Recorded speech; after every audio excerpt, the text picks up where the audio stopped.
Hey, what's up, guys? Welcome to Mayr in the morning. I just made it. It's still the morning, 11:39 a.m. Woo! This is great, guys. I'm going to try to start it a little earlier each time, baby steps. Welcome to Mayr in the morning. Hope you guys have had coffee so far. I mean, if you haven't had coffee at this point, you might go ahead and just get yourself ready for lunch. I have a bunch of things that I really want to talk about. I'm very interested in this Heather McDonald situation. I've been following it pretty closely.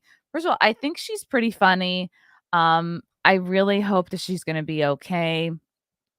So I want to just update on what I talked about the other day. So she, over the weekend, fainted during a show at the Tempe Improv in Arizona. I believe she had done one or both of her Thursday night shows, and then starting her Friday, the first Friday show, she fainted on her first joke where she was saying like, "I'm fully vaxxed, I'm boosted, I got my shingles shot, I got a flu shot, Jesus loves me the most," and then she faints and fractured her skull. So that's horrible, and I really do hope she's going to be okay. And so I've been curious to hear her side of the things. She's been pretty good. She's like been, she posted from the hospital, uh, and she was very cute. She's joking about how like even though as the bruising started around her eyes, she still looked really cute. And she's like, I don't care. I'm a filter. She's 51, I think, years old. Still looks great. Like she's good natured about all this. So she does a podcast called Juicy Scoop, and this is her podcast episode that came out yesterday, February 8th. And she did like about, I guess, I don't know, almost a 50-minute lead in to her interview with some woman from Real Housewives. Gripping journalism. No, I'm kidding. Not like I do anything better, but so she had this long lead in of describing the events with her opener, Justin Martindale. So they're kind of going through what happened, but I found interesting several little points during this sort of lead in where she talks about her experience. So I'm going to bring these up on the screen for you guys because I think it's interesting to hear her point of view, like what she experienced. I'm going to start it at the beginning here. So the first question they're asking her at the hospital is, who is the president? And they're in Arizona, which I guess is a red state. So, and again, they're kind of like typical leftist Hollywood types, like Justin Martindale. You'll see incredibly gay, like the types of gays I really miss. When I was hosting a show at the Stonewall Inn, these are the types of guys that I'd be hanging out with like all the time. And honestly, they're a fucking blast and I truly miss it. Like if there's anything I miss about becoming a little bit more possibly politically to the right, it's these dudes. So here is Justin explaining, like they're asking her who the president is. And because they're in Arizona, they're joking about being afraid to answer that because they're like, oh, the right wingers still think that Trump is president. So I'm gonna just play along with this, and I'm gonna point out interesting things that they bring up. Here we go. Weekend. Close. Here's my favorite. Heather, yeah. Who is the president of the United States? I was like, don't ask her that. We don't know. I was like, no one in this room. She doesn't know. No, but who knows who the... We're in Arizona. Don't ask that question. What did I say? Because I remember Right that wing. one was kind of hard for me. It was really hard for you. I was like, I was in the back like, and you were like, I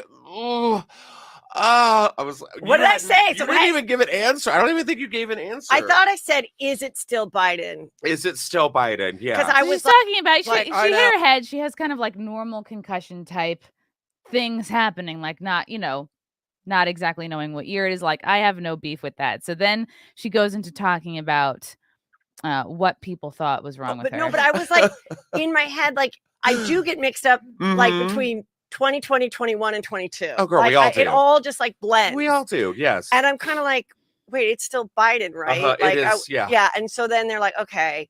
And then they're like, well, we really, you had a concussion. By the way, she's wearing sunglasses because she has like these incredible bruises under her eyes, like almost like panda looking eye bruises. And I guess that's something typical when you like hit your head or any type of head injury, like the blood vessels in your eyes just like freak the fuck out. So that's why she's wearing sunglasses. People thought I had a seizure. Yeah. By the way, the 911 call from the club into 911 was that for a seizure. So there was an EMT and a nurse in the audience who were first to tend to her. So I'm assuming that they're the ones that thought it was a seizure, because I'm sure, like, if they're the ones who told whoever to call 911, they'd be like, oh, just tell her she had a seizure, because she fell on the ground and she was still moving. So I could see how it looked that way. People did say there was a seizure. People did say you were hungover. People were saying, oh, it's because you got vaccinated. I mean, the conspiracy theories, like, you are the poster woman for QAnon right now. And I don't know if you... This is what I love about the left, is like they actually don't even research the things that they're making fun of. Because of course it's just easier to just refer to anything that has to do with not the left, not progressivism, as you're the right and you're QAnon. Like, you should actually, like, I don't know, maybe research what QAnon is before you just start being like, oh, anyone who's anti-jab is QAnon. That's not necessarily what it is.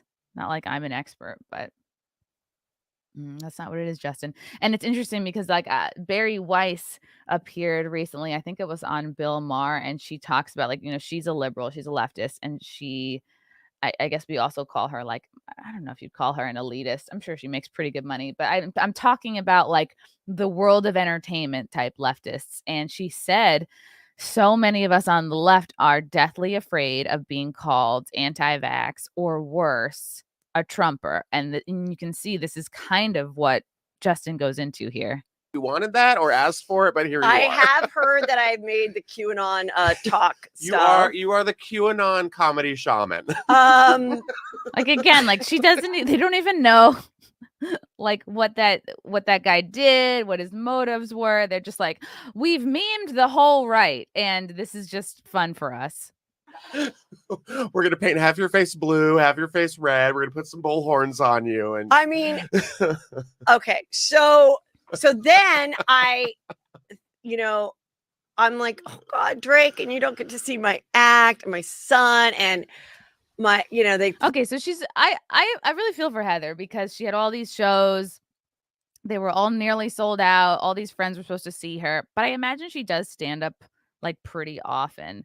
And the people that say, oh, I think she was just dehydrated. Oh, okay, possibly. But to me, she seems like a pretty seasoned performer. I know that I personally never drink enough water. I probably do about 80% of my shows dehydrated, just because I fucking would literally rather drink anything but water. But who knows? I don't know. I just think these are interesting points. So I'm going to bring up this next part where she's talking about being in the hospital and what kind of tests they did on her.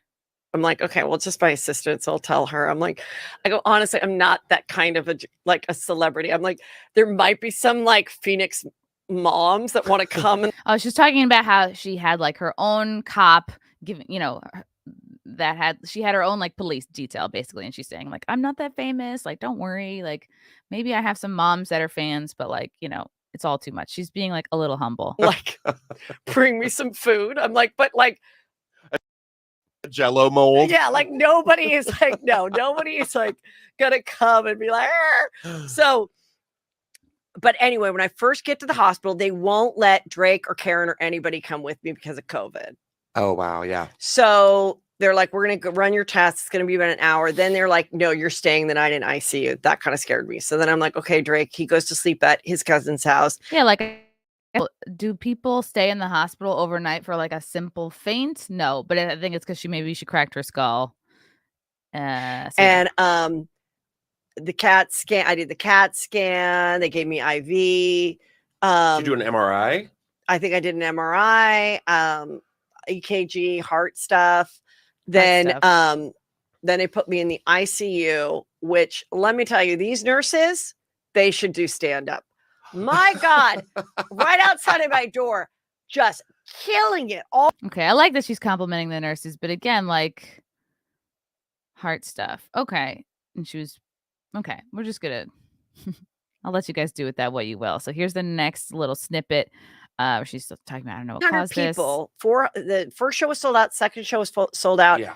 I asked the guy at like 6:30, how is the 9:45 show? 400 is sold out. I love this. He's like, you're at it's 300. Like, it's so important to comics. So I'm like 700 how people many you sell. thought they were seeing me tonight.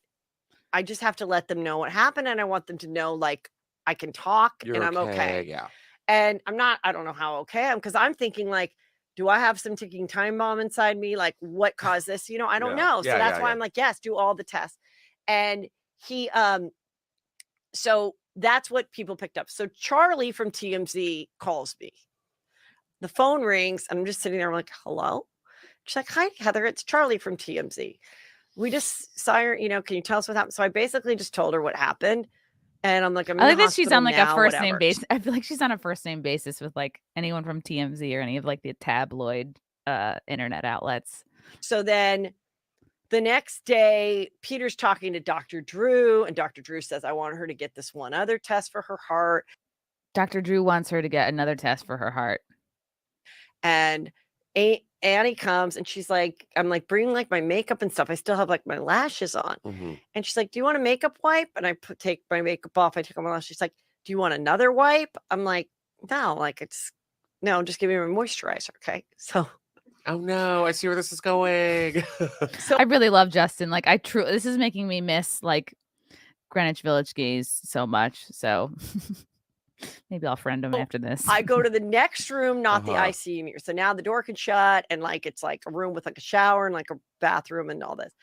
And so they're like, when every time you go to the bathroom, we need to come with you. So I go to the bathroom and I turn. Okay, she's talking about how she discovers her black eyes, and then she shows them. It's funny at first because they like try to cautioned her against showing her black eyes. They were like, in the background, I think it's her producer. You can hear her saying like, the doctor said you might do things you don't want to do, and like clearly she like wants to show everybody her cool bruises. Peter wants me to, and so we can to the fans. Ah, okay. Good for her for putting it out there. And you know what? Good for her for putting her official, her own video out of her doing the joke and then falling, because there was a shittier version out. It was like more blue looking, and the version she put out was more like high def. It must be like the footage like from the improv, like the club footage. Clubs will often tape people's sets while they're going on. So she shows her black eyes, and then I'm going to skip to this next portion where she's talking about, this is such a freak accident. Nothing caused it. Okay. And her producer put together everything. Like, I feel like they're kind of loving this because the press on this is amazing. Justin for sure is loving this, and I'll get into why in a little bit. But this is the collage of all the press she's getting. All my articles from my fall. Now, some people were like, oh, really? But that filter worked. When I did my Instagram story, well, my Instagram story does have filters. And guess what? I fucking did a filter. Yeah. With the filter and the eyes already puffing. Right before they turned purple, they kind of looked good. Yeah. It kind of looked good. And was it the filter that we did in our picture where I looked like the cocoon person? Yeah. Okay, good. That's a good filter. Who knew it would come in handy again? So anyway, the good news is, you guys, is that all the tests, they just said there's nothing that was like that caused it. Nothing like I didn't have like some ticking time bomb. I didn't, but they were very careful of like, they put these things on my legs so, to stimulate my legs so I wouldn't have blood clots. Nothing caused it, but they're putting things on her legs because they're worried about blood clots. And they've now done multiple tests on her heart. Just interesting to note, right, guys? Nothing's wrong, but they're worried about blood clots. Checked everything over and over again. And now I'm just recovering from having a concussion. So I did have a fracture in my skull, like right in the back of my head, which caused some bleeding. And then, but then the second CAT scan, external bleeding or internal? No, bleeding? all internal. But then the and she has all internal bleeding in her skull. That would freak me the fuck out. That's horrible. I really hope she's going to be okay. It sounds pretty serious. And okay, so I'm going to skip to this next part, which is like a little bit more like lighthearted. It's her fabulous opener, Justin Martindale, talking about. This is what I kind of love about comedy. It's like I'm sure these two are genuine friends or at least get along, but like ultimately at the end of the day, like an opener for somebody of Heather McDonald's sort of fame and stature, it's like you sort of should be kissing her ass because like he doesn't have a big following. He's just starting out. I don't know. But I think he's kind of loving all the attention that he's getting by association, like for having been her opener for this weekend. So I'm going to skip to when he starts talking about why he's happy about this. Oh, yeah. Could be true. It could be I was that thirsty that I was kind of amazed, like, how much this blew up. I'm really glad. I'm very proud of my tweet that went viral. What was your tweet? What did you say? I gave a tweet that people were like, oh yeah, her, comedian Justin Martindale said, Heather McDonald's a champ. It was scary, but she's surrounded by family, and we're gonna come back to Arizona juicier than ever. So he said, oh, I love comedians. Like I'm about to channel almost like a Tim Dillon level rant. Like he truly, I think, I don't know if he only cares about himself, but you just heard him say he's happy because he had a tweet do well in all of this. He's happy because he had a tweet go viral.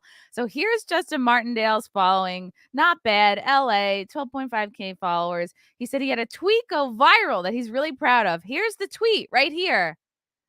I don't know if I'd call 292 likes and 6 retweets viral, but whatever works. Yeah, here's the tweet from here. Heather McDonald's a champ. Thank you, Tempe, for coming out tonight. It was definitely scary. We'll be back juicier than ever. Good for you. Good for you, Justin. Your fucking headliner fell down and cracked her head open, but you had a tweet do well. So we all came out on top here. I love it. I think I just like to laugh at when I detect a lack of self-awareness. I had a tweet do well. And I'm like, I just couldn't believe that it was like the night, like that Drake was going to come. Yeah. I am really grateful though that like you were there. I wasn't like in a city with like your family was there, a local opener or no opener at all. I was really grateful to have my family there. Karen, my sister-in-law. Looking on the bright side. It's always good to do that. Okay. And then she goes into the reasons why this may have happened to her. Again, like I think people on the left or people that may have participated in a mass thing, perhaps a mass experiment of some kind, if something happens, it's like their minds cannot accept the fact that it could be this one thing, right? That is associated with the right wing. Their minds will not let that be true. So you can see her being like, it has to be this. It has to be this. It has to be that I had a fainting fantasy. It has to be karma.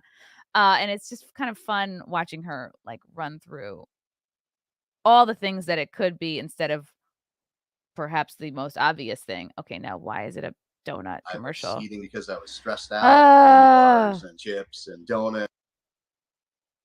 I was on Noom for a little. It didn't help me at all. Okay, so here we go. She's talking about her fainting fantasy, and that's probably why she had it. Turned off my Amber Alerts. They're so annoying. Justin just admitted to turning off his Amber Alerts because they're annoying. I fucking only a fabulous gay man can get away with that shit. So I still want those fantasies, but I have said I wanted a fainting fantasy. Okay. I was not nice about Adele canceling. She's going on and talking about that she thinks that it's karma as to why she fainted. It can't be a recent thing she did or had done to her multiple times that you put on a card. It can't be that. It has to be karma. It has to be that she's manifested this sort of fainting fantasy. In her show. Mm-hmm. I said she was dick whipped. I said that I think it's more about this new boyfriend and her relationship, and that added to all of her other anxiety, and no man would cancel his thing for a woman, right? You know? And so that wasn't nice. Coincidentally, Chelsea Handler had canceled her shows on Friday. Oh yeah, we're for gonna get into that too. and that weekend. Which we that were talking Saturday. about in the green room before the show. Yeah. Yeah. And I don't know what caused her to go to the hospital. She's Nobody like, her thing knows. is, I'll be It's back. such a 7 months mystery. later, whatever, and I'm fine. And I think Joe Coy, flew out to be with her. Mhm. Are they dating? Peter stayed at home. Peter's her anyway. husband.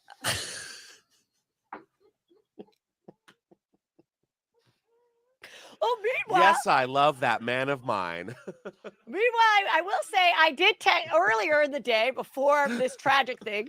I texted Joe's sister because he's coming to. Okay, so this part is not as interesting. I'm gonna speed up to the part I kind of like where she admits that once the hospital found out that she was a celebrity, everything changed. It's like, I don't know. I always enjoy like adorable displays of a lack of self-awareness, I guess. So this is her husband, Peter, who was like, and like kind of famous people, they don't know that they're bragging about, like, obviously this is their life. They don't think they're bragging about how much money they have, but he gets on to be like, oh, I didn't know if I should pick you up by car or fly you out in a private jet to come get you. And I'm just like, okay, good. Thing is, they wouldn't let anybody. You told me that they wouldn't let anybody in the hospital because of COVID, but somehow Annie was able to get into. Honestly, I think once they knew I was a celebrity, and like everything changes. Oh, I mean, that's okay. kind of terrible, Right. but So terrible. yeah, they had. I had to give a password, and so then she could come in and. What's the password? Justin's like, what's the password? Tell me. I want to be in for too. what? It's a password. I wanna be in the club. Okay. I want to Texas. social. Yeah. Justin, I'm sorry. So, You're anyhow, a social climber, that- buddy. And then I'm just gonna summarize that, and then when you're leaving the hospital, you're All right, so Peter's, there's a reason why he's not on camera. No, I'm just fucking around. Feeling spicy today, I guess. So I'm gonna fast forward a little bit to again what Heather thinks caused this. Oh, shit. I want to make it like we'll put some music. Justin's talking about. I kind of love Justin. He's really out for himself, this guy. He's talking about how long until he can make a gif of her falling down and cracking her skull on the stage. They were all writing. Oh, picking her up from wanting to know when the. you were going to be released to interview, but I kind of felt like, hey, let's keep it under wraps. Booty drop dance that might She have. thinks it might have been that she twerked on stage. She's blaming her passing out to the fact that she's twerked a little. I was telling, and then I showed the doctors the video, And he was like, there it is. and I'm like, oh my god, like this is like Yeah. when Wendy Williams Yeah. passed out, but Oh. she was dressed up She for was dressed Halloween, up like the Statue of Liberty. and so she had a wig on, and she had like a cushiony like Yeah. hat thing. So, and when I watched her fall, she did fall like on her butt. She didn't. Yeah. I like was like You went all the way timber. back. Yeah. I do have a question though. Yes. How long until I can make this a GIF? He's like, when can Today. I I wanna benefit do off it. of your? That's my shit. I want to make it like we'll put some music to it. Like back and forth. That is like, funny, My honestly. friend, I wouldn't do My that. friend Kate Casey from True, Reality Justin. Life with Kate Casey wrote me and she said your next comedy tour should be called Falling Up. Oh. Clever. I was thinking. All right, so that's good for her. She's having fun with it. Again, I like that she's been like very public about it. She's like embraced that it happened to her, but she seems like, I think like a lot of people right now, when or if more things start to happen, there's going to be a real disconnect, like a real inability to see, to consider other possible reasons for, shit like this happening, which it seems to be happening a little bit more and more, doesn't it? For the shows tonight. Yeah. So for this to happen, I just, my first thought was just, I hate to inconvenience anyone. That's why I'm like, I never cancel shows. She feels so bad for canceling the shows, which I totally understand as a comedian. Like, I think to get to this level, you really have to be a fucking workaholic, which like I am now. I feel like I'm getting there myself, not her level, but like a workaholic. It has to be your number one priority. Okay, so here's where she's in the hospital and she talks about like that she turns what drugs she turns down. Another karmic thing that caused. She thinks I it's never cancel karma. shows. I never, don't put out a podcast. And so I'm sorry this one is a little bit late, but like, I just wanted you guys, I didn't want to just put out a show and not address it. Yeah. And so I wrote Justin, I'm like, can you come early in the morning? Because we're going to have to put it out a little bit later, but I want to get they did offer me Oxycontin in the hospital. Go through, No, dope I said sick. no. Oh, I said man. no. I said that's absolutely good. You probably not. I go, don't do I'm it. not ready to be addicted. Just a Tylenol, please. Calm down, Michael Keaton. I will say, God, no, she would never take an Oxy. I mean, who knows what could happen? Why take something like Oxy? It's just funny how a lot of people have this, like, they just is like, Oxy bad, but other experimental injection good, that we know nothing about, that there's been very little. I'm just trying not to say all the things I want to say, but it's just, Oxy, I would never take such a dangerous pharmaceutical like that. I think that this kind of bring the Juicy Scoop family. Okay, so here's this is my favorite part of this whole video here. Justin is like, again, we've seen 12.k followers on Twitter. Maybe he's just starting out. I don't know how long he's been doing. He's from LA. He's an LA gay, which kind of tells you everything you need to know about his priorities. So he's like, how can this work out for me? I need a GIF, So this is where he talks about the Juicy community, like Heather's community, really, and he's opening for her. I don't know how often he opens for her, but he's saying that the Juicy community comes together. He thinks he's sounding like out of care for her, but really, I feel like it's very transparent. Like, you can see that he's actually so happy to be in the middle of all this drama and in the midst of all this attention, because you can see, like, and then he proceeds to name drop about like 7 names, and you can tell like he's so thrilled to be like amongst all of this fame and celebrity family together, because I had a lot of strangers reaching out to me and being like, oh my God, keep us updated. How is she? What's going on? And I was hoping that you were going to ask me to come on to be like, hey, let's just kind of clear the air and like let everyone know what was going on. You secreted it, and here you are. And here I am. Like Chris Frangiola reached out. Like my fainting fantasy. Oh, yeah. Jesus. I don't want that. But Don't Chris put the Frangiola bad reached shit out. Chris Frangiola Sarah reached Colonna out. reached out. So it was kind of nice to see like how, you're like Dr. Drew reached out. Like there was Lala called me yesterday to make sure you were okay and what was going on. She was worried. So I just keeping wanted tabs people, on who gives a shit. I also wanted people to know. I'm involved. I am now the handler of celebrity friends for Heather McDonald. Woo, good for you, Justin. I hope you get a lot out of this. I hope you get a lot more followers and gigs because of your involvement with all this. But this is comedy, man. Like, who knows? Maybe I've been a social climber at times in my. I don't think so, but it's funny to see how transparent he's like. All these people are reaching out to me.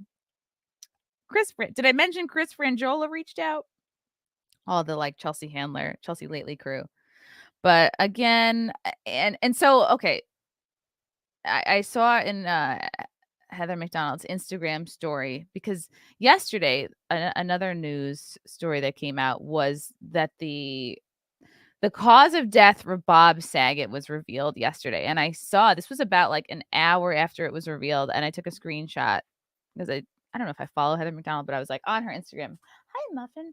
And the screenshot, let's see if I can get it up. And I think Heather is like worried, like, fuck, why did this happen? I wonder if she's thinking like, oh, fuck. So it was found out that Bob Saget. So here we go. So this is one of her stories. It's when the news of Bob Saget came out. Bob Saget's cause of death has been confirmed 1 month after the Full House star was found dead on January 9th at the Ritz-Carlton in Orlando, Florida. His family confirmed that he died due to a head trauma. And then Heather McDonald like puts this in her story, like, he hit his head and went to sleep. I'm freaking out. Not dissimilar to what happened to Heather. And understandably, she's freaking out right now. So I'm going to bring up this Bob Saget story. It's really crazy the lengths that people will go. I mean, I think a lot of people are freaking out right now, but they will not let themselves think what else could be causing this. Like, what could it be? All right, let's bring up some Bob Saget stuff. Yeah, it's just so funny. She's like, this is an article out of AZ Central. She's like, I think it was the booty drop, so we can blame Cardi B, she said. McDonald had taken her come up song to the stage, was WAP. In the episode, she shows the footage of the fall, which includes the audible impact of her skull hitting the floor. At first, I thought that was the microphone hitting the floor, but I guess it was her skull. The crowd was unsure whether the fall was part of the bit. So she thinks it's the fact that she did a booty drop. She was saying that she felt slightly weird before the 7 o'clock show at the Improv. She doesn't know if it's because she didn't eat enough or drink enough. But she also, in this episode, she says she's someone who needs to eat every couple of hours. So it's like, to me, it seems like she's on top of her like feeding schedule. Oh, and maybe I was nervous. I had family in the audience. Again, like, you're a celebrity. You've been on Chelsea lately. Like, you're used to performing. I don't know. Is it nerves or is it something weird that you put in your body recently?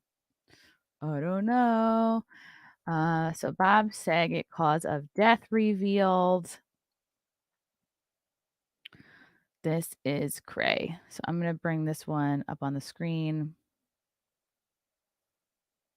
They said there was no alcohol, no drugs involved at all. Bob Saget died due to a head trauma, his family confirms, 1 month after he was found dead in an Orlando hotel. Poor Bob. He was way too fucking young. The authorities have determined that Bob passed away from head trauma, the Saget family said on Wednesday. They have concluded that he accidentally hit the back of his head on something, which maybe he fell similarly, thought nothing of it, and then went to sleep.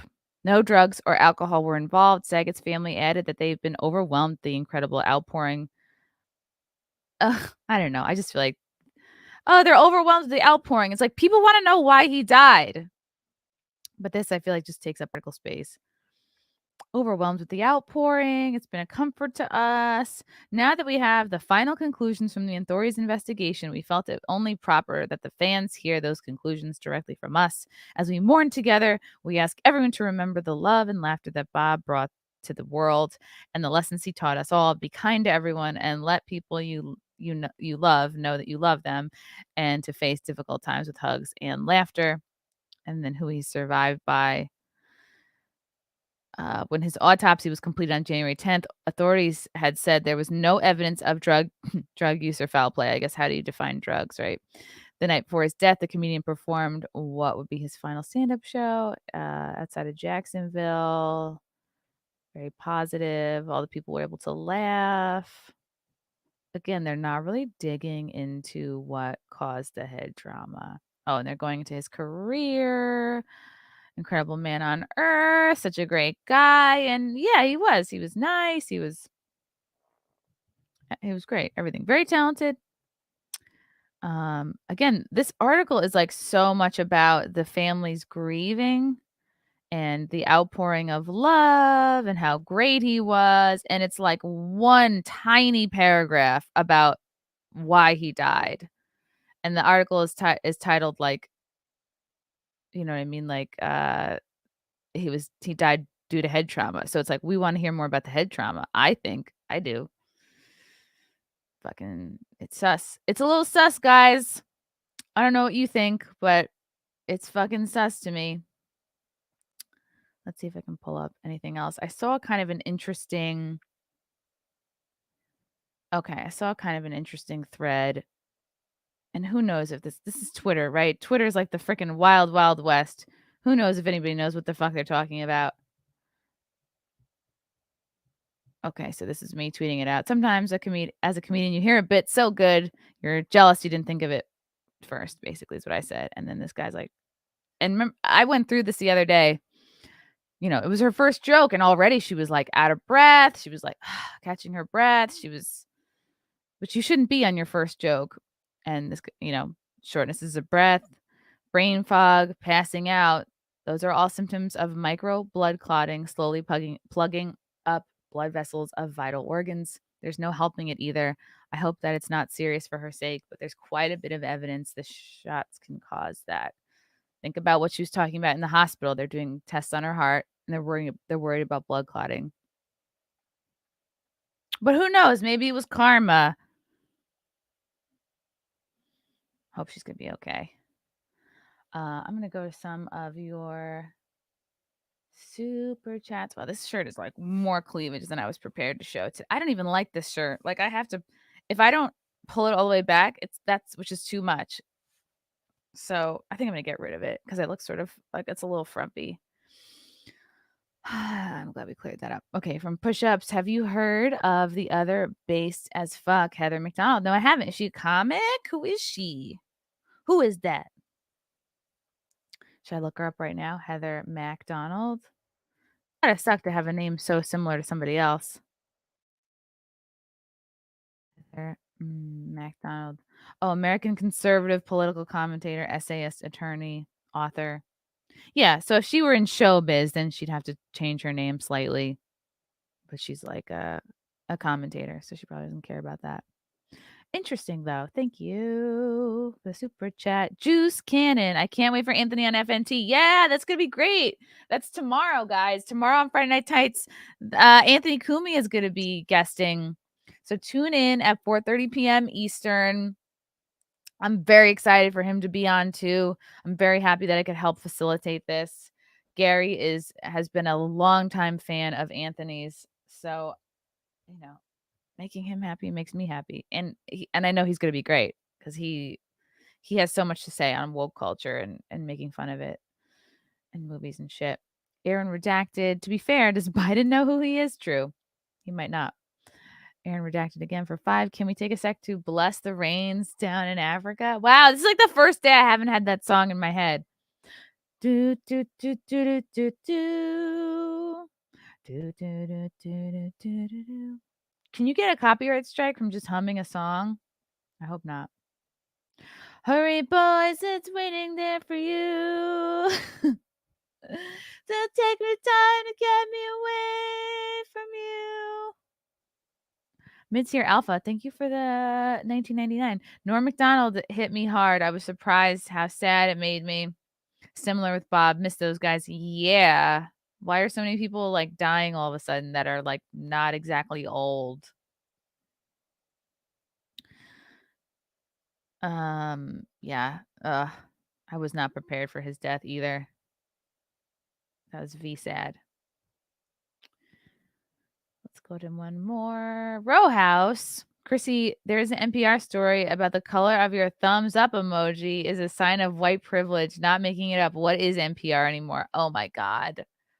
NPR, similar to CNN, used to be like so trusted, so polished, so legit. Like I used to think of NPR and the New York Times and CNN as all like alpha tier news. Like the most serious, the most trusted. And now it's everything's crumbling apart. The institutions are crumbling. I'm gonna check that out though. What's up, Russell Hall? Do you know how many starving kids in Africa would kill to have a shirt like that? Show some respect. Yeah, but honestly, if a starving kid in Africa was wearing this shirt, like first of all, the boobs they wouldn't have such an issue with cleavage because it would just be like, oh, your rib cage is hanging out because you're literally starving. So it wouldn't be the same look. But thanks, Russell. What's up, Russell again? If anything, the bra is the problem. You guys don't want to see me without a bra. I don't know if it's gonna be that kind of stream. Jesus Davila, I wear my sunglasses at night. Their new song in the head. I wear my sunglasses at night so I can watch you when you're sleeping. I laughed so hard when I looked up Justin Martindale's Twitter and I was like, viral tweet. It has like 200 likes. But you know what? It's showbiz, baby. We got to get what we can out of the shit that happens to us. Right. Okay, so I want to talk about so Dave Chappelle has been showing up to local city council meetings. Which one should I show first? Let's bring this up here. Yeah, very excited for Friday Night Tights. I'm thinking about if I should do like a character or not. Like, I don't want to do a character just to do a character. It has to be timely. It has to be obviously like a well-written thing. It has to make sense. It has to be good. Like, I don't want to throw on a wig just to throw on a wig. You know? Okay. This is from Exile Grim. Dave Chappelle personally came to a city council meeting and threatened to remove his $65 million of investments from his city if they allowed a developer to move forward with an affordable housing program. What is that, projects? The objection wasn't to the build, but the affordable housing component. So, okay with building, not okay with projects. I wonder where this is. Yellow Springs. Yellow Springs votes no on affordable housing. Where is Yellow Springs? Dayton? What is that? Ohio? I'm going to Google that really quick. Where is Yellow Springs? Although I bet somebody in the chat can tell me sooner. Yep, Ohio. Wow, I'm fucking smart. Okay, so let's play this little clippy. Good for Dave Chappelle for showing up to be involved with local politics. I wonder if anybody's going to recognize him.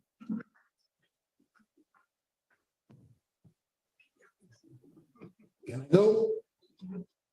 Oh, Chappelle Can you hear me? masks. Chappelle masks. Yes. Okay. Yes. Hi, I'm Dave Chappelle. I just want to say, and Marianne, I can talk to you about this privately. I don't know why the village council would be afraid of litigation from a $24 million a year company while they X out a $65 million a year company. I cannot believe you would make me audition for you. You look like clowns. I am not bluffing. I Wow. will take it all off the table. Wow. That's all. Thank you. Damn. All right. He said this kind of quickly. I'm going to listen to this again.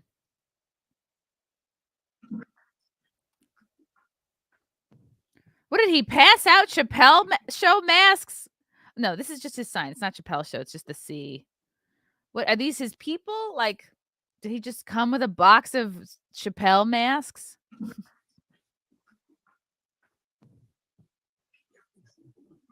Can I go? Can you hear me? Yes. He seems annoyed. Hi, I'm Dave Chappelle. I just want to say, and Marianne, I can talk to you about this privately.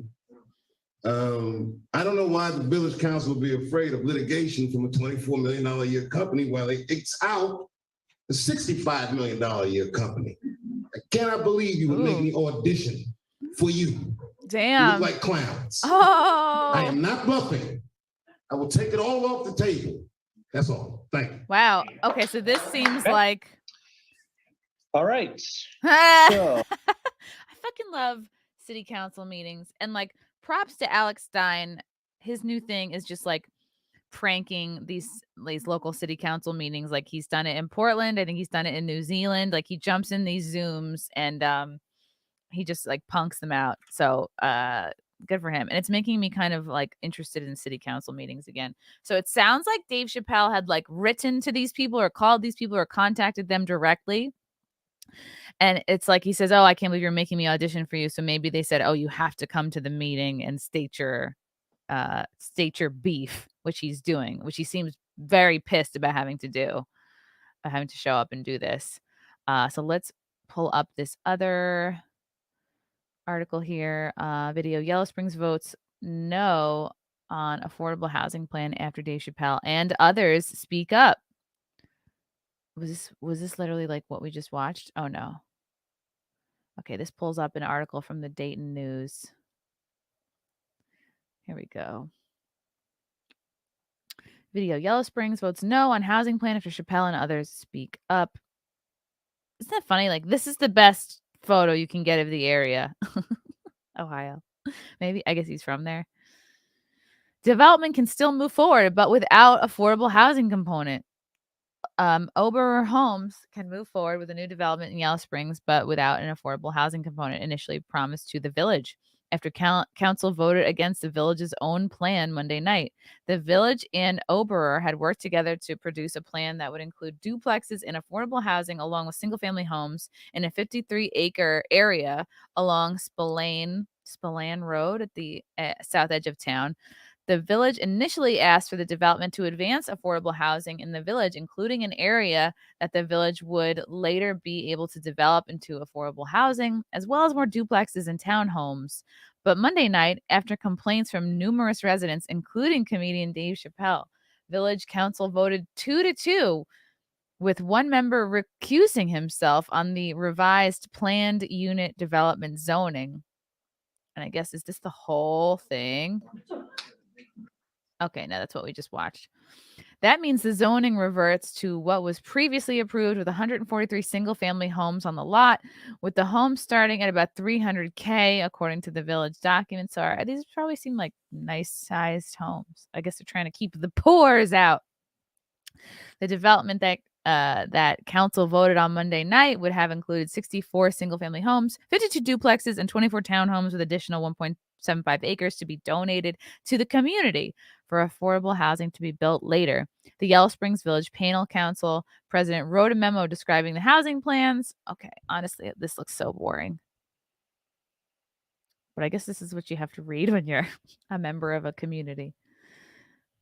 That's pretty wild. I guess sounds like Chappelle's beef was like, oh, well, you're going to face litigation from this other company. I guess meaning the developers, which is worth whatever it is, $1 million. And he's like, but I'm worth way more, and I'll take all my money out of your goddamn town.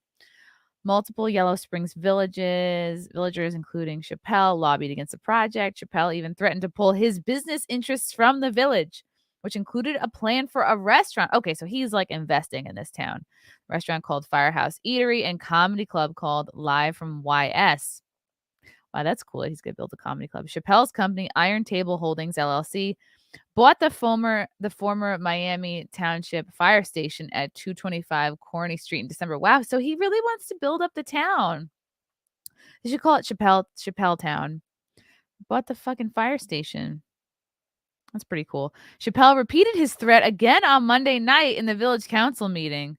I am not bluffing, he said. I will take it all off the table. Other villagers cited concerns with traffic flow, problems with the proposed homeowners association, and issues with water management, but several villagers said they also felt that council had not included them in the process with Oberer. Does anyone know how to pronounce this word? Oberer. One resident, Matthew Kirk, a member of the Citizens Board who worked on the project, said he was initially excited, but his view later soured. He argued that the plan was really 2 projects rather than 1. A single-family home development next to a condo development. I think it's important. I guess they're trying to slide in the lower income shit. I think it's important to kind of understand the framing and to understand how these products attract different home buyers. 2 council members, Brian Hosch and Marianne McQueen, voted for the revised project mixing homes, duplexes, and townhomes. Council members Carmen Brown and Lisa Krieger voted against the project. Probably because Chappelle doesn't want to get fucking robbed. I don't know. I guess people want to keep their neighborhood like a certain way. I get it. Kevin Stokes, who lives near the project and previously expressed concerns about traffic, recused himself because he felt he had a personal interest in the vote. I wonder if it's like very close to where he lives. Interesting. Do any of you guys live in Ohio? Have any of you guys bumped into Chappelle at the grocery store?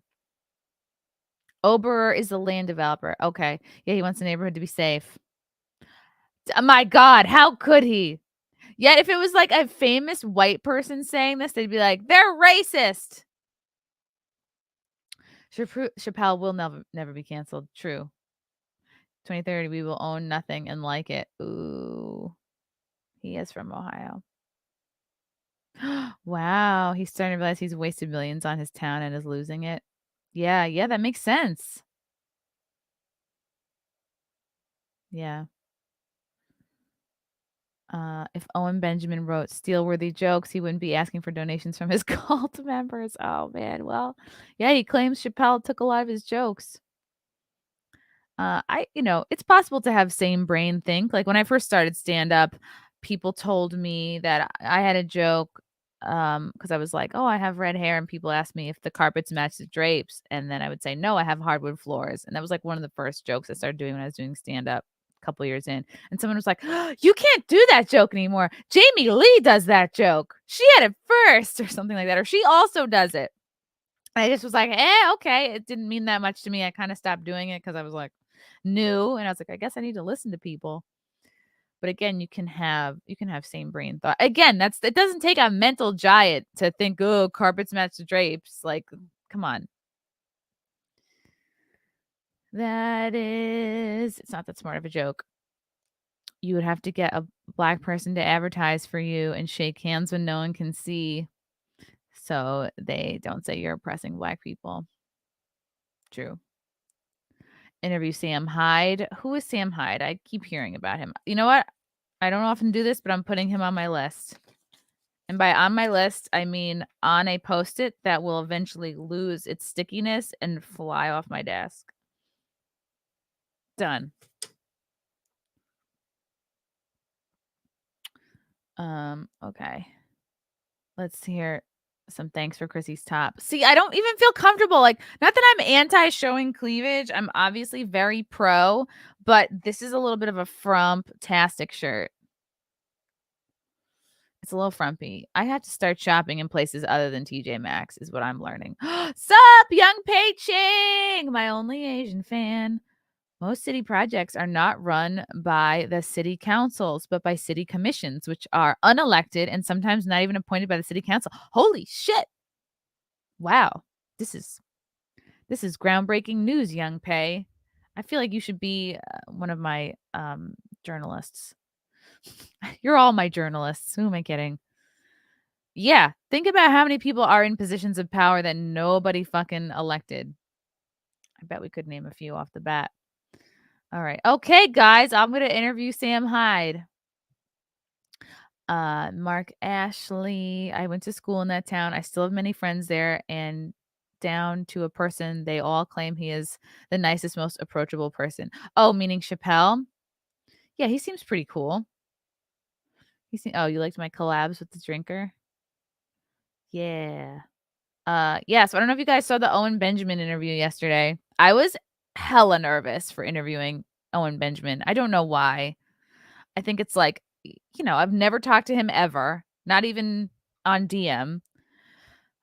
This was all set up through, I think a fan of mine helped set it up with Owen, who like knew him or had a connection to him. Oh my God, everyone's texting me. Stop it. So I was nervous to interview Owen. I think I was afraid he was going to drop a bunch of N-words on the stream, and I was going to have to give my editor like a lot of work to do, like when Gavin McGinnis is on. But he was good. He was like very respectful. Like, he knows, anyone who's been canceled as much as Owen knows what the hot button topics are for YouTube. And he didn't really, like, he stuck a toe in, whereas he could have jumped full body into the topics that we know are like no topics for YouTube. So I applaud him for that. And that's pretty fucking cool of him. And honestly, he seems like a cool guy. Like, I do some research before sitting down with a person, but I try not to do I feel like there's also a thing as doing too much research, because if you read what every person thinks of him, it's like, I don't want my questions to be based around like what the worst of people think of him. And it's like, I'd rather he speak from his heart. Like, why does he think he was canceled? And then it's like, of course, you could spend time on the internet and lots of other people will tell you why he was canceled. But I was like, okay, I want to hear it from him. And my feelings were not that a lot of things that he's saying are all that crazy, but just he was a few years too early on a lot of this stuff. Like, a lot of us now are talking about putting your kids on hormone blockers right away is kind of a form of abuse. And he was talking about that in like 2017, which is not even that long ago, maybe 2018. It's like, so he's just like 4 or 5 years too early on a couple topics. And then, yeah, I guess he had a couple of, that's what I've been hearing. He got drunk and he had a couple of crazy streams, which I haven't watched. Maybe I'll do that one day. Yeah. But he seemed okay now. He seemed chill. He really smart, very talented. He just had a piano in front of him. He was just like, he could play like a fucking Beethoven out of nowhere. That was very impressive. I was like, why haven't you been doing this the whole time? Why couldn't we been doing this whole interview to your beautiful pianistness, your beautiful piano music? Yeah, I agree with you, Symbolic Mind. Owen is like Gavin, not as crazy as people make him sound. Absolutely. But if you judge someone by their Wikipedia, damn, you'll be like, oh, I'm nervous. Yeah, he didn't want to tank my channel. I respect it. I appreciate it, Owen. I would love to talk to him again. And you know what? If we want to dive into a little bit more of a rabbit hole-y type topic, then that's something I could have him on for Rockfin, because that's an uncensored network that I put some content on. You know what I forgot to ask him about was Christina Ricci. He was engaged to Christina Ricci. That's so cool. I can't believe I totally forgot to ask him about that, because he was like very Hollywood for a while. He was like very commercially successful. He was in sitcoms. He was on the Jay Leno show. He had an agent. Like, he was doing really incredibly well. And just said a couple things, and everyone just fucking turned their back on him, which kind of sucks. But I know, I like to think that everything happens for a reason. So, yeah. Oh, I was curious what happened after he just ghosted Crowder. We did talk about the Crowder thing. I can't remember exactly what he said. Oh, I think he wanted to talk about a topic that was related to, I think, Jewish people. He had some like curiosities about something, and it was like in the realm of that. And I think the Crowder show might have been like very afraid to be seen as anti-Semitic, so they were like, "No, we can't talk about it at all. We can't talk." So, and he seemed genuinely curious about something, and they're like, "Oh no, we can't touch it." Oh, Book of Boba Fett. Did you guys see it? Did you see the latest episode? So, yeah, yesterday, me and Frank watched the latest episode of Boba Fett at around like lunchtime, because there were just so many fucking spoilers on the internet. You people can't keep your mouth shut, understandably. So, I don't know. I personally love seeing Baby Yoda. Anytime his little fuzzy head pops up, like, my heart is full of joy, and I want him to be safe and protected, and like I don't want him to be harmed ever. So all right, spoilers ahead. It's not like anybody comes here to listen to like the show reviews, but so we are led to believe that Baby Yoda chooses the Mandalorian Beskar shirt instead of the lightsaber, and he shows up, I believe, on Tatooine. It's near that lady's, mechanic shop. What the fuck is her name? So he gets in a spaceship. Baby Yoda makes his way into a spaceship by himself with the droid, with R2-D2, and R2-D2 drives the ship, I guess, from wherever he was doing his Jedi training to, I really think it's Tatooine, because he chose the Mando. He wants to see Daddy, and he's wearing his little shirt. Oh my god, my heart sank.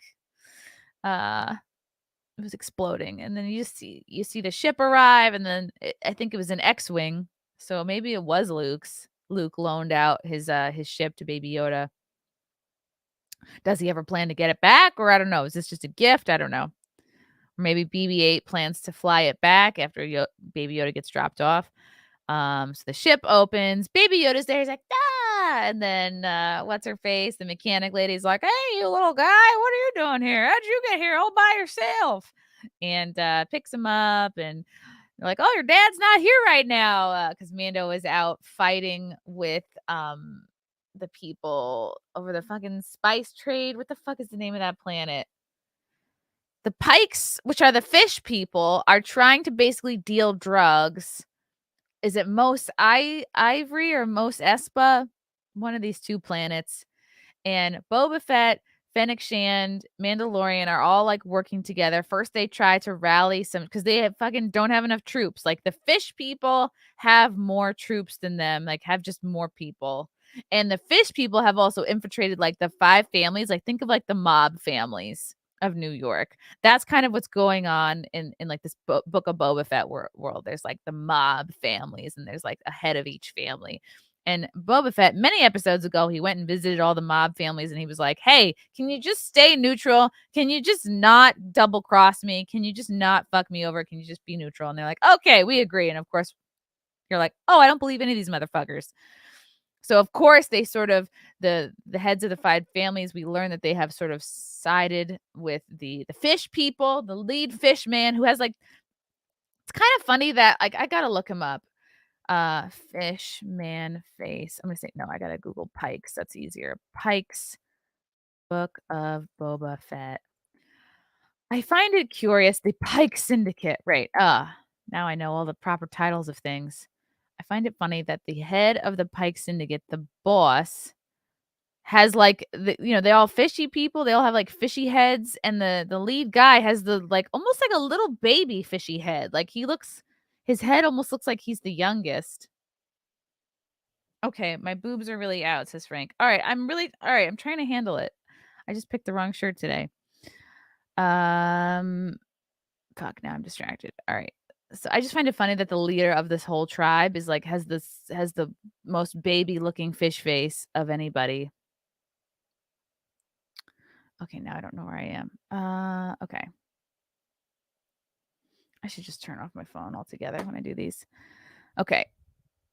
So the families have sort of like joined up, the heads of state have joined up with the Pikes kind of, and they're kind of all fighting together versus Boba Fett, Fennec Shand, and the Mandalorian. And at one point, Boba Fett went to, I believe it was Freetown, to try to explain like, hey, they're coming for all of us. And the Freetown people are like, we don't want any violence here. We don't want to get involved. They think that they can just truly stay neutral. And then sure enough, Cad Bane, the blue head guy with the red eyes, shows up and shoots their mayor and shoots the deputy mayor, kills all their leaders. But, we're led to believe that they're still not going to get involved. And then basically like it all kind of erupts at once. The Pikes like come down on this, not Freetown. It was like this different town. God, I think it was possibly where what the fuck is his name? But like the fat guy. What's the fucking fat guy's name? Jabba the Hutt. I think it's his area. So suddenly this war erupts out. Everyone's fighting. It's like they're so outnumbered. It's Mando, it's Boba Fett, it's Fennec Shand, and it's like the mods, like the funky teenagers with like different arms and legs missing in their this one like the black guy. It's funny, and I guess this is what people are making fun of on Twitter today. He does this unnecessary spin and then starts shooting people. So that was kind of fun to watch. It's like, first of all, none of these teenager type people, the mods, none of them are wearing armor. None of them are protected in any way. And like only one gets shot. Like so many, it's amazing to me that they're not all full of holes by the end of this fight. They miraculously are mostly unscathed through all this fighting and guns going off. So they're fighting, and then kind of Fennec Shand comes out of nowhere from the top and like shoots a couple of them off. Very much there are these moments of like girl power that are kind of unbelievable. Like if there was a real kind of like mini war breaking out, like I just don't think it would be like the 25-year-old women who'd be like, I have a plan. It's like, all right, I just don't find that like super believable, but I get it. They want to push girl power. And okay, so then they're shooting, and then like Mando and Boba Fett, they basically they make a deal like we're gonna die fighting. We're so outnumbered. We're so fucked. Even though they have their little jetpacks, and then so they're fighting, and then it was like then these machines come out that are basically like when they think they've shot all the people, like the Pikes and stuff, then these giant machines come out of like fucking nowhere, and it's not even really explained how these machines came to be or how the Pikes even got these machines. They're like these creepy crawly, like these big spidery robots that are each of them protected by a force field, so there's no way to damage them. This Mando takes out the fucking black saber. It's basically impenetrable. Everyone's shooting at it, nothing's getting through. These things are looking like they're gonna fuck everybody up. They're shooting at everybody. They're these like laser guns that are shooting from inside the force field, and they're like, we're fucked. And then I think then Baby Yoda shows up, and it was very cute. He's doing his like force pull, and we're like, oh man, Baby Yoda's gonna fuck up this whole machine. And then it's very cute because he ends up only like pulling out like one bolt from the machine. So he takes out like a very tiny piece of this machine, which is like such a cute moment because he likes, like shiny ball things, like from the, other season of The Mandalorian. He was like obsessed with this like shiny like ball that was like part of the ship. So he pulls out like one bolt, which doesn't kill the machine, but it's like a cute moment. And then out of nowhere, you turn around and Boba Fett is like riding the Rancor because he very much teased it earlier in the season. Like he really wanted to ride the Rancor and like earn its respect and like work together, whatever. So that was cool. So Boba Fett on a Rancor was kind of a cool sight, but it was like a little unbelievable. Like, we don't see him at all trying to ride the Rancor. We don't see him trying and failing. He goes from talking about wanting to ride the Rancor to suddenly he's like mastered it and he's on top, and the Rancor's got like nose rings with chains, and Boba Fett's like just sitting on top of his head like, rah! And the Rancor had many King Kong type moments, possibly a little bit too much on the Rancor, and then the Rancor is kind of able to sort of fuck up the machines a little bit, like punching him, biting him, and stuff. Like he's able to get through the force field, and then Mando is able to at one point cut through the force field with the black saber. He gets in, and he ultimately, together they work to bring these crazy little machines down. Well, they're not little; they're like the size of buildings. And then Boba Fett gets somehow like thrown off of the Rancor, and he goes into full King Kong mode. He climbs the top of a building. He's like, and then Mando jetpacks up there, sits on top of the Rancor's head and kind of like wrangles him and like rides him down. It was pretty cool. So then they kill these machines, and then Cad Bane shows up, and then it's finally this showdown between Boba Fett and Cad Bane, which is pretty cool. I mean, again, I'm not like a super nerd. I don't know like the history, the lore, whatever. He's just like a kind of a cool looking villain. And basically Cad Bane's calling Boba Fett a pussy, and you got soft in your old age, and you never should have left that guy in Freemantown without his armor. And then he reveals that the Pikes killed the Tusken Raiders, whom he had like developed this relationship with after he escaped from the fucking vaginal sand monster thing. So he lived with them for like 4 or 5 years, didn't learn their language weirdly, but like understood them, and, got this, Tusken fighting stick, whatever. So Cad Bane reveals that the Pikes had actually killed his people. So like I feel like Cad Bane is sort of like he's a loner. He's just gonna do whatever he needs to do to get by. He's not really part of a particular team or group. He's like a survivalist. So their showdown was like pretty cool. You can definitely see, okay, they're trying to make this like a Western. And at first it looks like Cad Bane is gonna kill him, and then I don't know if he calls him he doesn't call him a pussy, but he's like, oh, maybe he makes fun of the Tusken Raiders or something, calls him soft, and then out of nowhere he takes out his Tusken Raider stick and he's like, wah, wah, wah, wah, wah, and like he's fighting off Cad Bane, who's like in his 70s, but like in dope shape and still a really great fighter and still sharp. And then he fucking stabs him with his Tusken Raider stick, and it was a cool moment. So he's like finally dead. So this last episode of Boba Fett has left us feeling like, all right, I guess everything's tied up now. Like, it seems like the Pikes are mostly dead or basically retreated, and Cad Bane is dead, and the machines are dead. I don't know what happened with the Rancor. I don't know. Oh, right. Baby Yoda put him to sleep because the Rancor was freaking out and chomping off pieces of building. The Rancor turned on the whole town because Mando was trying to keep from getting eaten by the Rancor because the Rancor was like biting on his head, and like thank God he had the Beskar armor is protecting his head from literally just being chomped off.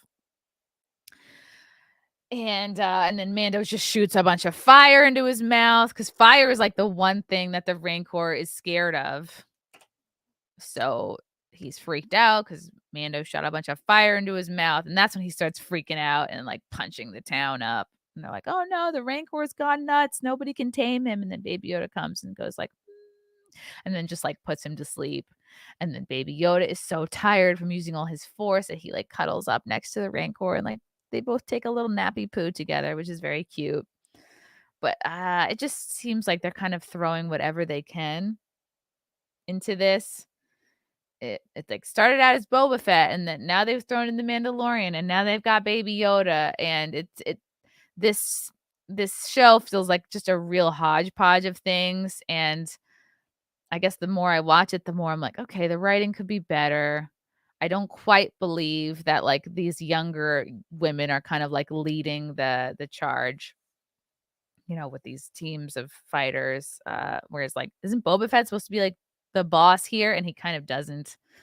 So am I disappointed in it? No, I mean, like, it's entertaining. I like to see Baby Yoda. I'm not going to be upset to see him, but yeah, I guess I can be like a little critical of it.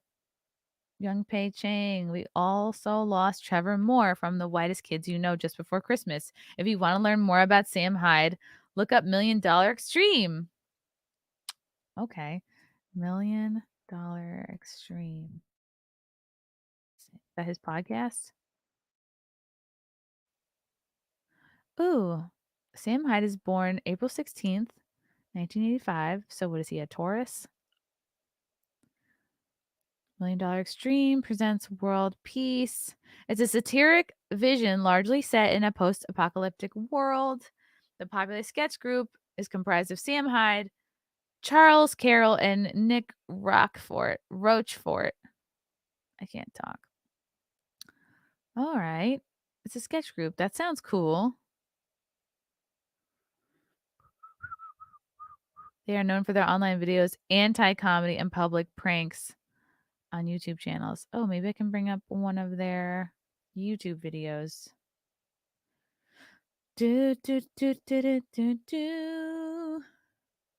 I'll Google Sam Hyde. $1 Million Extreme. Wow, 111K subscribers. Let's bring this up.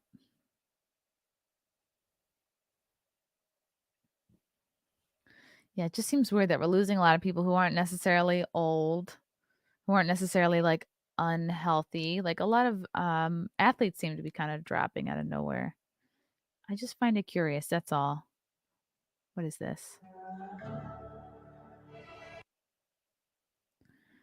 This is The Great War. Is this one of his? They said it's like an anti-comedy thing.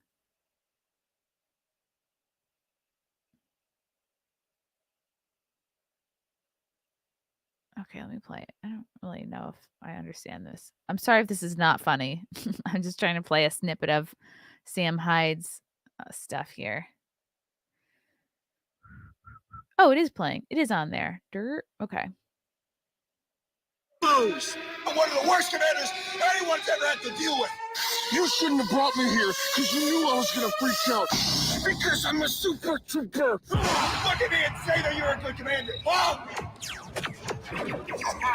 We'll always have a place as soldiers in the hearts of men, in the minds of angels, and the souls of the warrior spirit. There's one thing that matters. It's the mission. Do you understand me? What's the mission? Okay, I guess that looks funny. Maybe I have to like scour to like find something else interesting. Tatooine! That's the planet I'm thinking of. All right, I'm sorry that my boobs are so out. I'm going to have to do better. R2D2. Oh, I'm looking at all of your comments. If you really want to get to know Sam Hyde, watch his interview with iDubbbz. Calling them pikes was a little on the nose. Mos Eisley. So why do I have to stop watching Star Wars? Why, you don't like my reviews?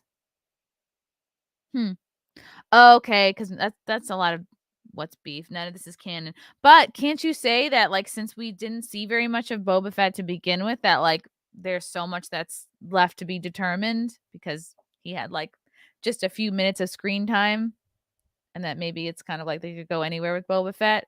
But I know that it's a common complaint, is that it's not following canon.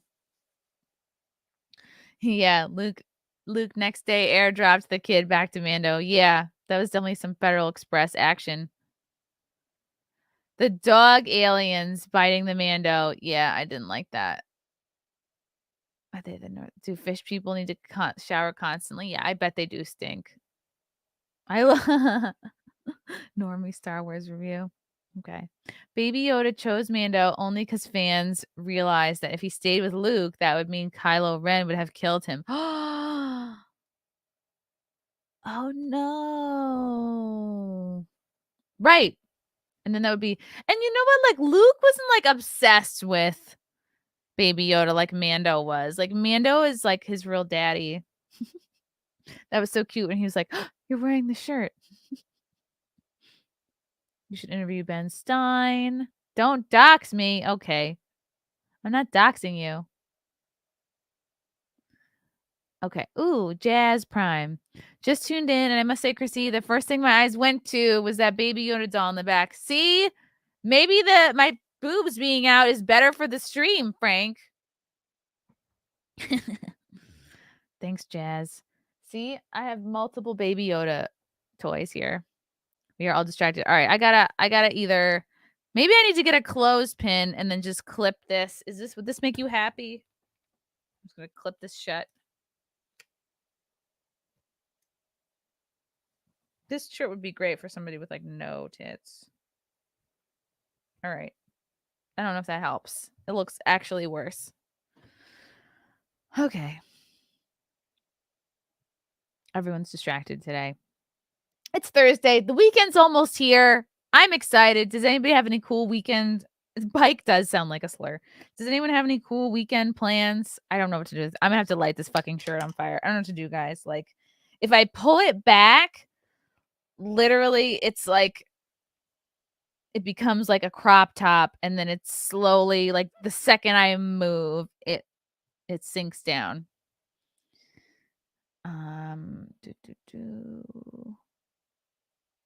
Okay, a lot of people that know way more about Star Wars in the comments. Oh my God, Young Pei, you're either gay or you are around a lot of women because he knows exactly what to do to remedy the situation. I need to put on a chunky bead necklace to complete the look that all my elementary school teachers had with their frumpy booby shirts. Okay, fine. All right. I'm not going to wear this anymore. It doesn't look good. I think I bought it because it was just, I was like, oh, it's a V-neck. How can I go wrong? But the thing is, I can go wrong. Bullet Shepherd came for the Chrissy news. Got great boobage as well. 10 out of 10. It was a bad show. All right, you guys are not you're not liking Book of Boba Fett. Yeah. I left as soon as Jar Jar Binks was on screen after 20 seconds. So poorly directed, and they're overusing the Grogu cuteness. Oh, I don't like it. Yeah, probably. I didn't accidentally wear this shirt. I really just thought it was going to be okay. But you know what it is? Like, you wear a shirt, you're like, oh yeah, this shirt fucking sucks. And then you put it back in your closet and you forget what sucks about the shirt. And then the cycle repeats itself. So this is going straight into the donate bag. Are you happy? I hope you're all happy. I'm listening because I don't watch movies and Chrissy knows more than I do about this stuff. Wow, somebody thinks I'm fucking smart. Thanks, Young Pei. Okay, I'm wondering if Disney neutered Star Wars. The fight staging was crappy. Okay. John Melick. Calm down, everyone. Chrissy does not exist to be easy on the eyes for you. Fun show. Yeah, I don't exist to be easy on the eyes for you. Man, everybody's talking about Frosk. Force pull. You get $2 for knowing the force power. Thank you. Oh, awesome. See? I know things. I'm learning. That's a horrible top thrown into a fire. Ah, okay. It's really bad. It's really bad. It needs another button. It's just, you know what it is? You know what it was, guys? It's the fact that this is it's a leopard print, which I was like, yes, I need this in my life. It's leopard print. But honestly, the material is not good. It's like, it's polyester. So my gays and ladies know about a polyester shirt. Like the minute you start sweating in a polyester shirt, this shirt it's going to be wet like for hours. And, it's just going to like hold in. Not like I smell. I smell fantastic. let the record show that I smell amazing. But if you do sweat at all, it's like just absorbs it and holds on to it. And like, I don't know why I even bought this, but I forgot that it's polyester. I was distracted by the leopard print so that I could overlook the polyester, the poly blend fucking garbage material. And then, yeah, it's a frumpy shape. It's like, I think I bought this under duress, if I'm being totally honest. I think I was in like a panic situation. Yeah, you know what? I think I bought this shirt on a day that another shirt I had a big stain on it, and I like ran into a TJ Maxx, and I was like, I had to just buy the first thing that kind of is okay. This was a stress buy. It's going right into the fire. Mark Ashley. Now with the Obi-Wan show, it appears we are going to be stuck on this nowhere planet forever because it's cheap to film there, of course. Snore. Yeah, that's a good point. It really does set everybody up perfectly for the Obi-Wan show. Yeah, it's frustrating because it's like, yeah, you have all this beautiful set, these great costumes, decent actors. It just feels like they're kind of squelching it. Russell Hall, you'd appreciate a rap that Trevor Moore performed called The Bullies. There's a YouTube video. Check it out. Trevor Moore called Bullies? Don't mind if I do. Oh, Comedy Central. Great. Oh, they're going to track who watches it? Weird. Okay. Trevor Moore, The Story of Our Times, Bullies, Uncensored. What the fuck is this about? I'll play a little bit. If it's weird, I'll take it off. Do, do, do, do, do, do. Oh, boy. Girl, not even 20 yet. She was bullied by some trolls just for being different. And as I read, I wondered how much further we'd be along if all society Kind of looks like me. just disappeared and we're gone. It's not okay to say that someone is different from us all, assuming we are right and big and that they are wrong and small. There's no wolf. That's what a stupid kid thinks she is. Thank God I kept on reading. Can't bully the nation, cause you know damn.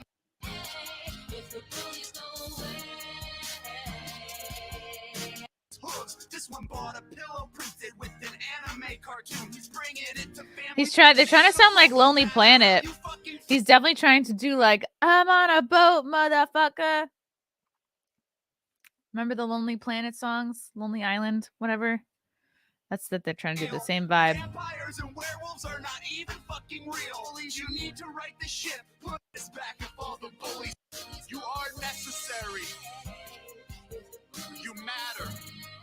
Okay, I don't love this, to be honest. I think it's lame. I think it's been kind of, the vibe of this has been done. Like the serious but like sarcastic rap thing, I think it's been done. I think it's like the Lonely Planet guys did it already. But I'm not trying to not like your person. What is this, Trevor Moore? But I'm just saying I'm not impressed yet.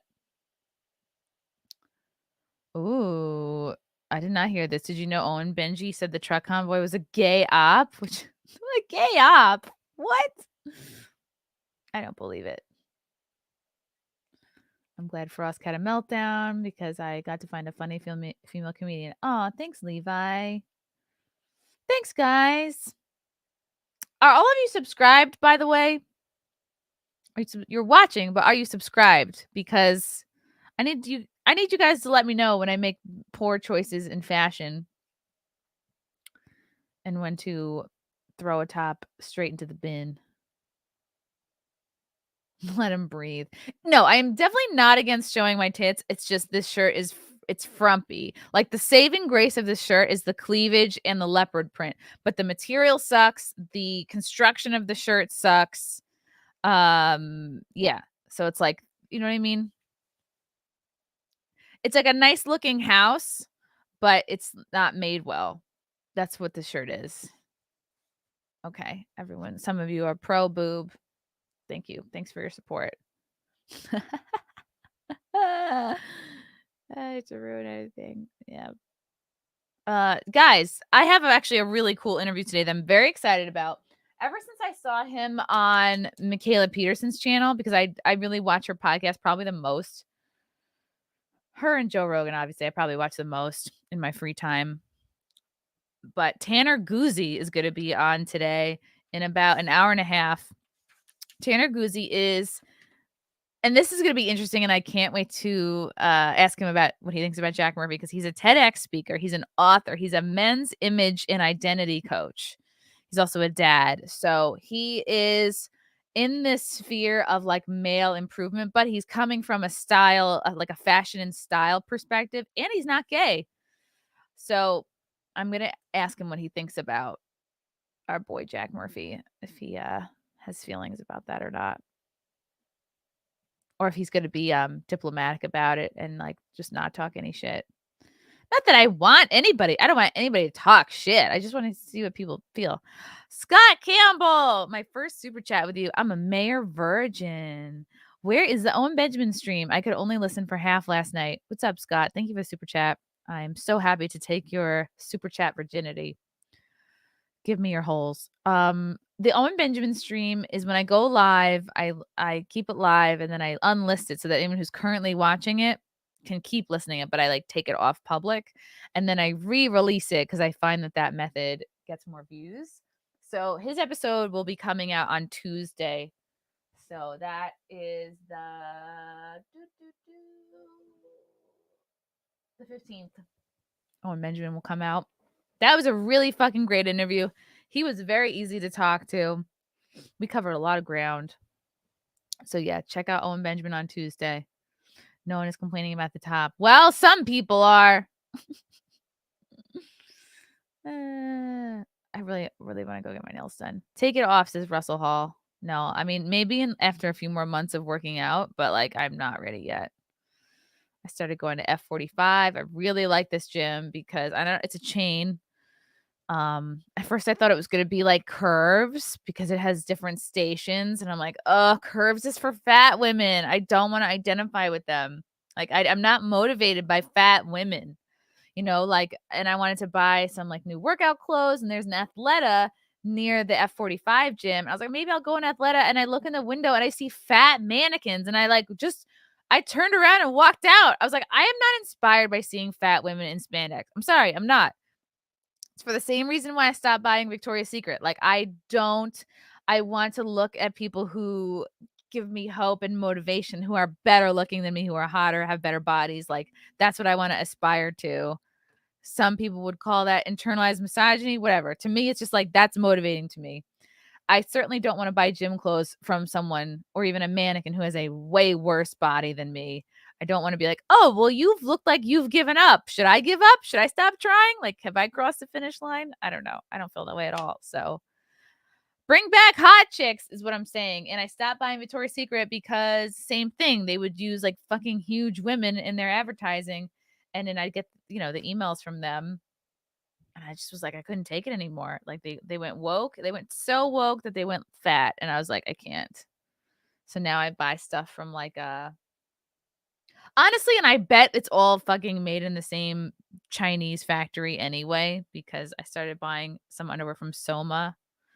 And I'm like, these thongs look similar to Victoria's Secret thongs. I bet they're all made in the same fucking place. But it's about the principle. And I will not buy Nike anymore. Will not. I was just looking for like a new pair of sneakers, because I'm embarking on this new fitness personality. And I was like, I'm going to get myself some new sneakers for Valentine's Day. And I was like, I will not. And I'm looking up, what are the best sneakers for F45 class. And I was like, I will not buy Nike. Will not do it. Sorry. The fucking Black Lives Matter thing really turned me off them. Hoss Bonaventure CEO. Watch Sam Hyde TED Talk, legendary. All right, you guys are really huge Sam Hyde fans, and I guess I have to listen to that. K-Max. Chrissie, have you tried getting Adam Carolla on the show before? How ironic. Jimmy Kimmel and him hosted together, but went opposite directions. Yeah, that's so funny. And I asked Adam Carolla about that when I was in the green room with him, and now I sound like what's his face? Fucking Justin Martindale name dropping here. But I opened for Adam in like May. And I was asking him like what he thought about Jimmy Kimmel. He wasn't like shit talking, but I was like, it was just clear that they had gone in such opposite directions. Adam Carolla is definitely one of my favorite stand-ups right now. I would love to get Adam on the show. I will keep trying to do his show. That's it. That's on my vision board. I'm working on it. I would love for that to happen. Do you change 3 times before you leave the house? Oh, you mean like your shirt? See? I think I really don't have great clothes. And I wonder if a lot of us are feeling similarly. Like we're coming off of 2 years of like you were allowed to dress like shit and wear sweatpants and everyone's like panicking. So when people are panicking, fashion kind of goes out the window. So I think I'm coming out of 2 years of like not really thinking about my clothes, and I'm looking at my closet and going, I don't like almost anything in here. So I might have to Marie Kondo it, and by that I mean go through it and like whatever is not sparking joy, you have to donate. Like if you don't immediately pull something out and you're like, oh wow, I want to wear this, or like, oh yeah, this shirt, these pants, okay, yeah. If you don't feel any of that, like, ooh, okay, yeah. If you pull out a shirt and it doesn't make you go, yeah. If you pull it out and go, oh, okay. Like that's what I feel when I pulled this shirt out. I go, all right, it's a V-neck. It'll be fine. It'll be fine for the stream. If a shirt makes you go, then that means it's time to donate. And in a perfect world, you'd only have clothes that you like love. But sometimes I feel like, I don't have, if I only had clothes that I loved, I think I'd be fucking broke, because sometimes clothes that you love are expensive. But little by little, DS Ford, we're loving the boobs of Chrissie Fett. Thank you. We're very divided on the shirt. Oh, thanks, guys. Wow. Russell Hall, why do you hate us, Chrissie? I don't hate you. Sometimes I get annoyed with you specifically, Russell Hall, like when you change your name. But no, I don't hate. I love you guys. Zipper is good. I was trying to get Zipper for another Frostcast tomorrow, but Zipper is very busy right now. So Zipper was not available, but I am going to keep trying because I enjoyed the Frostcast very much. Where are Zipper and scissors when you need them, right? Yeah. Okay. All right. You pro shirt. Besides, keep having to, because if I didn't adjust it, like it would be so much cleavage that it would be distracting and upsetting. Az doesn't want you to change. Arizona to clarify, right? We got a super chat from Frank. No, Will. You sweaty is even hotter. Oh, are you one of these men that like licks armpits? I feel like you are. I'm not going to judge it. Sometimes I can tell what people are into. Young Pei Chang. Tim Dillon is coming to Phoenix, but I hesitated, and now only general admission for the early Saturday 7 p.m. slot is available. Get it. Go see him. He's so funny. He's very unique. Okay, I'm just scrolling through. I'm gonna jump off soon, I think. Spidey Sensei showing my support for the first of many V-neck Thursdays. Yes, I'm gonna do that. That sounds great. V-neck Thursdays. I just ordered a couple of V-neck shirts because I was like, you know what? I'm a streamer now. I gotta get V-necks. Excalibur. Do not underestimate the power of boobs. It's been said thousands have died from wars started by queens flashing their husbands' rivals. This is the way. No fucking way, man. All right. I hope my boobs can be powerful. Gotta work with what you have, right? Who are your favorite black comedians? Have you ever dated black guys? Are you coming to London? Wow, this is a lot of questions here. Who are my favorite black comedians? Favorite. All my favorite comedians happen to be white. If I had to pick, God, I mean, like I have friends who are black comedians. Actually, John Lasseter is pretty funny. He's really good. He's like a seasoned veteran and a nice guy too. I would say John Lasseter is probably one of them. Of course. What am I gonna be? Dave Chappelle, Chris Rock. Everybody says that. You don't have to know shit about comedy to say Dave Chappelle, Chris Rock. Okay, they're great. They're so funny. Of course they are. They're crushing it. But yeah, I think John Lasseter is pretty funny. And Yamanika Saunders is entertaining. Have you ever dated black guys? No, not because I didn't want to, but just because none were interested. Are you coming to London? No plans to go to London because you guys are gay about the vax. Aren't you all vax passport and shit. But people have been asking me about London and abroad. Actually, people in the comments have been like, when are you coming to Australia? And I was like, what? I want to be like, when are you getting out of Australia? Like, what the fuck? Are they still doing comedy? Aren't they on like, isn't Australia like a shit show right now? So, yeah. Okay, yeah, this is definitely a TJ Maxx shirt. And I would go to TJ Maxx because it was right next to my day job, and I would get like, unfortunately, a lot of my clothes from there. Because I would just, you know, maybe if I got to work real early, I'd go in, or after I'd jump in, or maybe like lunchtime, I need to get out. I just like go in there. Joseph Avery, dudes, when you ignore a woman's hella dope chest fat, your odds of access to that chest fat increases exponentially. I love your hair, baby girl. Oh my God, thank you. Thanks, Joseph. Thanks, guys. I don't like this shirt. This is a lot about the shirt. See, this is interesting. Do the capsule closet method. Spend a little more, buy good clothes that are well constructed, fit you well, and can be coordinated with your wardrobe so it doesn't look like you. Oh, are you from Capsule here? Are you shilling for Capsule?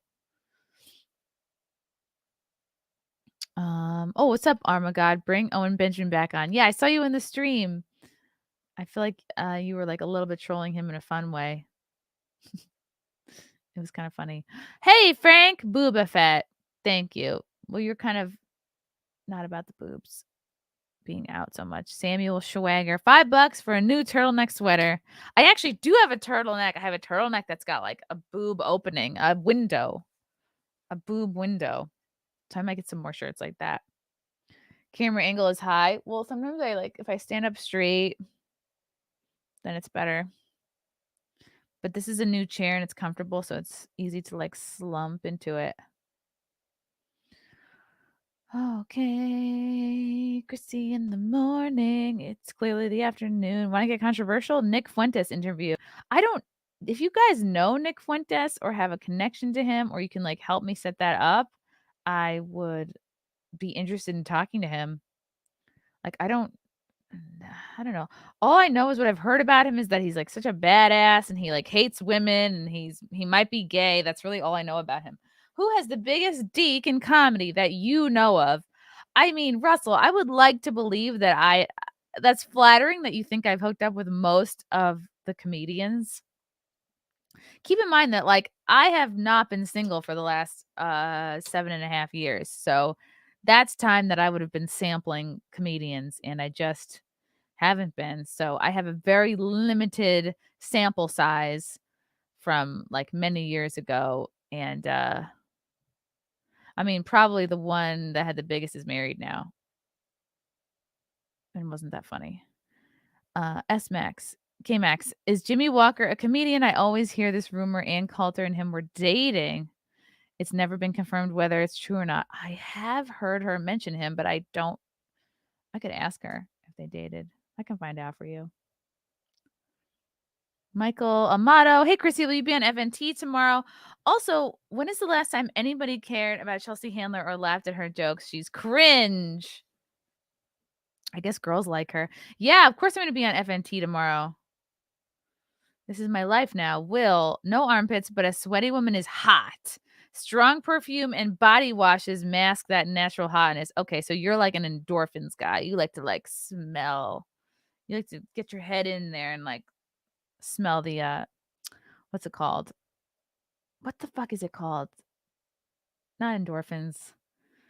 The thing that comes out of you when you're horny, like the horny smells. Fudge. Oh, I forgot pheromones. Thank you guys. Man, you guys are the smartest. Did I talk about Chelsea Handler yet? Pheromones. Yes, they're not horny smells. They're pheromones. All right. Let's see if I can get Chelsea Handler. I meant to talk about this earlier. Uh-oh, you guys can see all the things I'm looking at in my internet. Daily Mail. Chelsea Handler cancels. Oh, come on. This ad is hella annoying. I'm not going to buy this sports bra. Yep, it's leopard. That's how you know I looked at it. Chelsea Handler cancels several shows of vaccinated and horny comedy tour due to health scare. Ooh, the elusive health scare. but assures fans she doesn't have COVID. That's all they care about. Do you have COVID? That's all they care about. They don't look at anything else. Comedian took to Instagram to reveal she canceled 3 shows from her ongoing tour after suffering a health scare. It's so ambiguous, so mysterious. Handler, 46, announced 2 shows in Portland and 1 show in Eugene, Oregon were canceled while lying down from a hospital bed. New Jersey native promised to reschedule.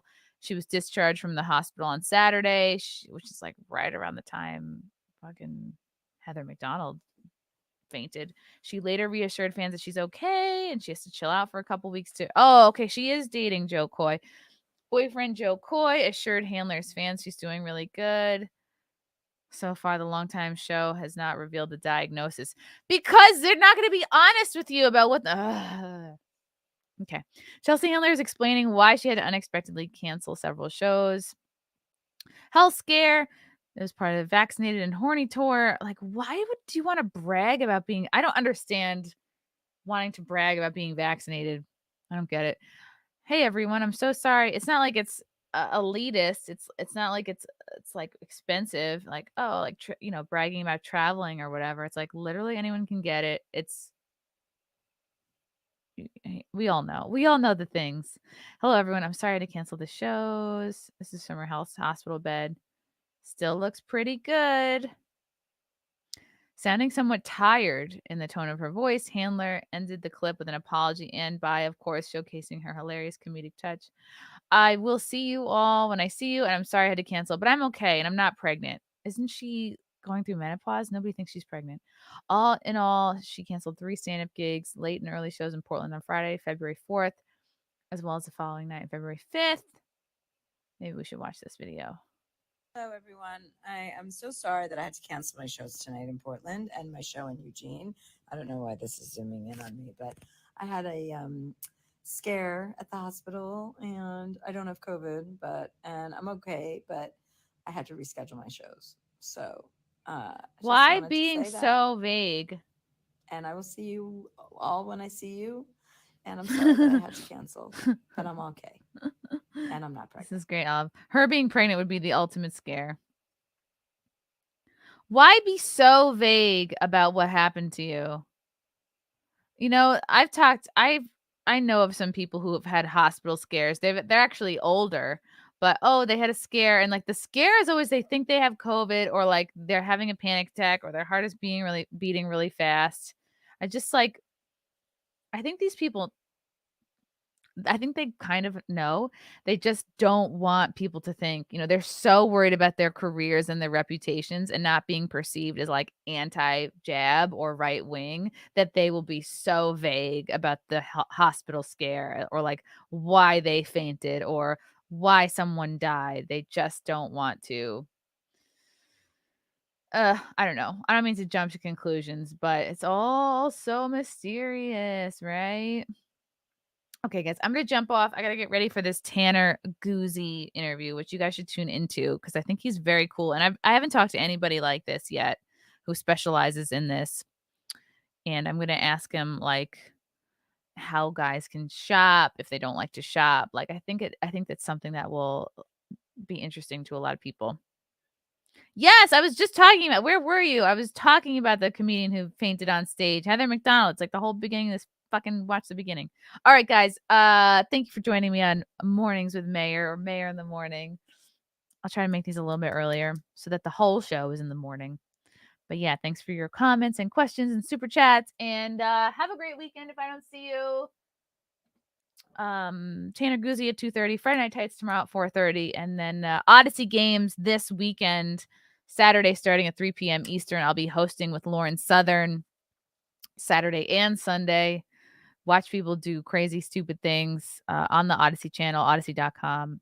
All right. I'll talk to you guys soon. Bye.